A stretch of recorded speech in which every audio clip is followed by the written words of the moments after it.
Tá aí com Bravo T-Jet 2013, suspensão a rosca. O carro ficou um pouco baixo, desculpa a sujeira aí, mas tá.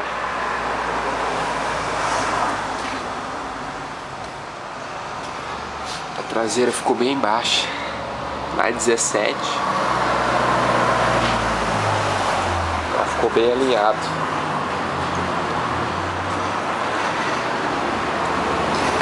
Bonito. Só acho que vou ter um problema, que é aqui, a ponta do escapamento vai pegar no chão. Tá bem baixo. Ainda dá pra baixar a frente bastante. Vamos chegar lá e a gente vê o que faz.